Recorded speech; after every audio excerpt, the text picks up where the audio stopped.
اور کیا آپ جانتے ہیں کہ شیطان فرشتہ نہیں تھا بلکہ ایک جن تھا جو آگ سے پیدا ہوا تھا، لیکن یہ فرشتوں کے ساتھ رہتا تھا۔ شیطان اللہ تعالیٰ کے دربار میں بلند درجے پر فائز تھا۔ حضرت کعب بن احبار رضی اللہ عنہ کا بیان ہے کہ شیطان 40,000 سال تک جنت کا خزانچی رہا، 80,000 سال تک فرشتوں کا ساتھی رہا، 20,000 سال تک فرشتوں کو واعظ کرتا رہا، 30,000 سال تک اللہ کے قریبی فرشتوں کا سردار رہا، اور 14,000 برس تک عرش کا طواف کرتا رہا۔ پہلے آسمان میں اس کا نام عابد تھا، دوسرے آسمان پر اس کا نام زاہد تھا، تیسرے آسمان پر اس کا نام عارف تھا، چوتھے آسمان پر اس کا نام ولی تھا، پانچویں آسمان پر اس کا نام تقی تھا، چھٹے آسمان پر اس کا نام خازن تھا، اور ساتویں آسمان پر اس کا نام عزازیل تھا، اور لوح محفوظ میں اس کا نام ابلیس لکھا ہوا تھا۔ شیطان اپنے انجام سے غافل اور خاتمے سے بے خبر تھا۔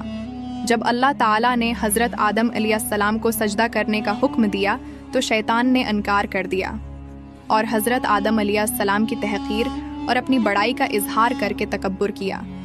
شیطان نے کہا کہ میں اس سے بہتر ہوں، میں آگ سے بنا ہوں اور آدم مٹی سے بنا ہے، میں اس کو سجدہ کیوں کروں؟ اسی جرم کی سزا میں اللہ تعالیٰ نے شیطان کو دونوں جہانوں میں ملعون قرار دے دیا اور اس کی پیروی کرنے والوں کو جہنم میں عذاب کا مستحق بنا دیا۔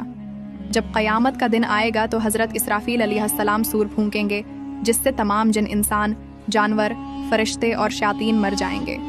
پھر اس کے 40 سال بعد حضرت اسرافیل علیہ السلام دوبارہ سور پھونکیں گے تو تمام مخلوقات دوبارہ زندہ ہو جائیں گی اور پھر قیامت قائم ہوگی۔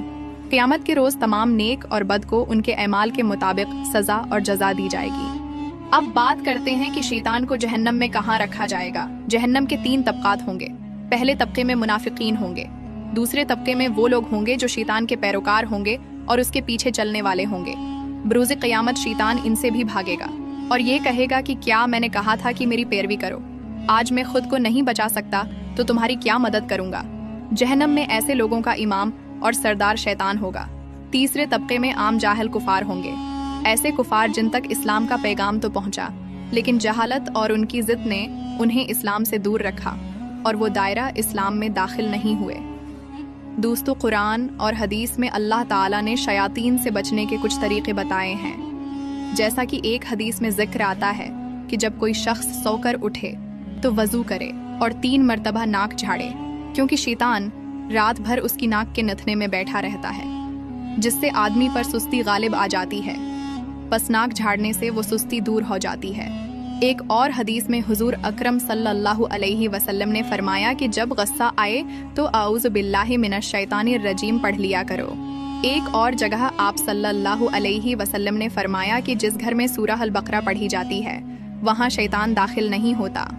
ایک اور حدیث میں آپ صلی اللہ علیہ وسلم نے فرمایا کہ برا خواب شیطان کی طرف سے ہوتا ہے، اگر کوئی برا خواب دیکھے تو بائیں جانب تھو تھو کر کے شیطان کے شر سے اللہ کی پناہ مانگے، اس عمل سے شیطان اسے کوئی نقصان نہ پہنچا سکے گا۔ اللہ تعالیٰ سے دعا ہے کہ وہ ہمیں شیطان کے شر سے محفوظ رکھے، آمین۔